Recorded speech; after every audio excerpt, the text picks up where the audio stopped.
Hello, this is Miss Pudding presenting the first of a 4-part video guide series that will cover different aspects of gameplay in Heroes of Newerth. So, to start off, many players have the habit of beginning a game in the same way every time. Rather than planning out ganks, placing wards, and preparing to grab runes as they spawn, they just buy their items and walk to their lanes waiting for the creeps to arrive. Now, this might be a comfortable way to start a game, but there are many things you and your team can do to give yourself an early advantage. For example, ganking at level 1. Players often underestimate the effectiveness of a level 1 gank. They assume that with only one spell trained, they can't deal enough damage to finish an enemy off without them simply running away. While this idea holds some merit in a one-on-one situation, level 1 heroes are quite fragile. They don't yet have the health pool, items, and abilities that they'll have later in the game, and with the help of an ally, it's quite easy to pick them off with an early gank. Here we have Glacius and Swiftblade hide at the side shop early before the creeps spawn. They're able to grab a kill and dominate their lane with ease, since by the time Magnus and Hellbringer regroup, they'll hold a level and gold advantage over them.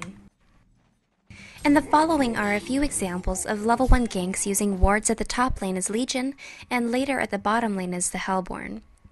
When training a spell to gank at level 1, it's usually more effective to use stuns and snares, preventing your enemy from getting away, and auto-attacking to deal the bulk of the damage. Most level 1 nukes deal poor damage that is near equivalent to that of 2 auto-attacks. Without disabling your target, it's difficult to get in enough hits to kill them without them backing up safely. In this clip, the ward is also placed in the lane just out of range of the tower. This gives the Hellborn control over the area since they can use it to time a gank as Plague Rider enters the lane with the first wave of creeps. In addition, having sight of that spot, they have the opportunity to sneak up on him whenever he leaves the protection of his tower. These next 2 ganks are focused more on correct timing rather than placing a ward for sight.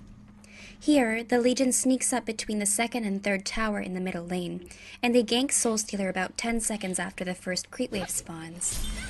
Normally, anyone soloing in the middle lane will want to be there the very moment the first creep waves meet in the center of the map, so they don't miss out on any gold or experience gain.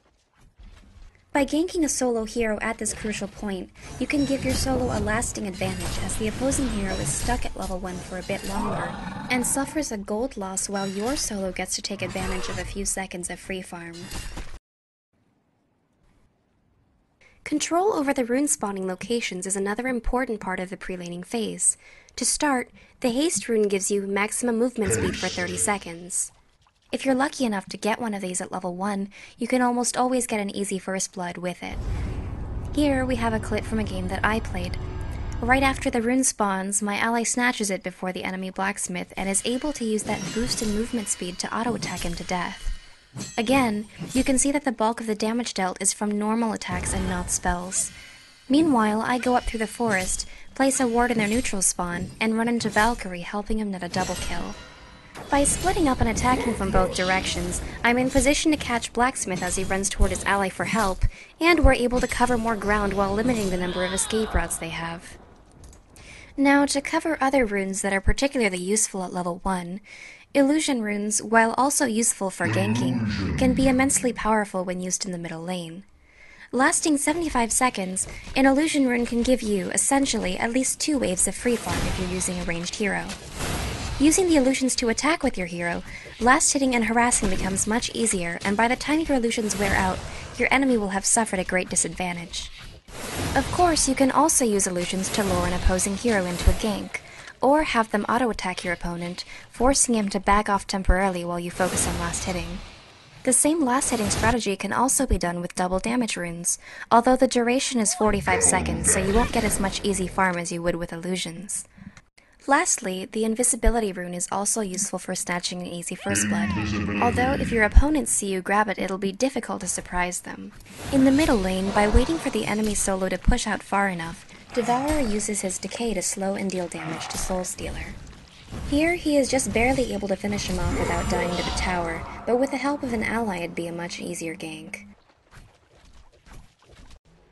Alright, well thanks for watching, we hope you enjoyed our first Han guide video, and good luck owning your opponents at the beginning of the game.